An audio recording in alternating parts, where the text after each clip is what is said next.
అమరయోధులకు, అధికారులకు, పాత్రికేయులకు మరియు విద్యార్థులకు నా హృదయపూర్వక శుభాకాంక్షలు మరియు అభివందనలు.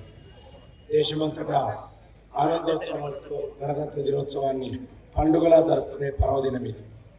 మన జాతీయ పతాకం రెపరెపలాడుతుంటే మనందరి హృదయాలు ఆనందంతో ప్రవశిస్తాయి. ప్రపంచంలోనే గొప్ప ప్రజాస్వామ్య దేశంగా భారతం నిలుపుకునేది భారతరత్న డాక్టర్ బిఆర్ అంబేద్కర్ గారి సారథ్యంలో వ్రాయబడిన భారత రాజ్యాంగం జనవరి 26, 1950 రోజున అమల్లోకి వచ్చింది. ఇలాంటి పర్వదినాన దేశ స్వాతంత్ర్యం కోసం పోరాటం సాగించిన అమరవీరులకు, రాజ్యాంగ రూపకర్తలకు ఈ సందర్భంగా జోహార్లు అర్పించున్నారు.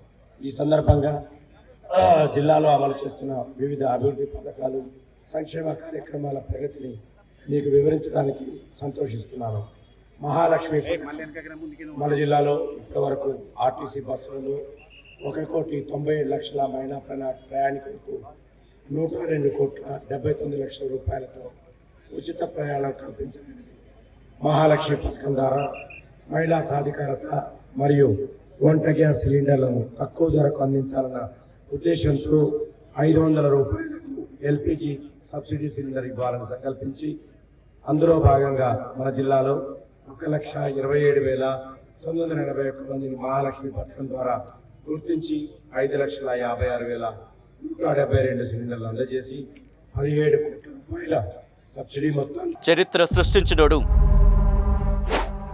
ఇప్పుడు ఆ చరిత్రని తిరగరాయబోతున్నాడు. అబద్ధాల గోడల్ని బద్దలు కొట్టి నిజాలను రాగా మీ ముందుంచబోతున్నాడు.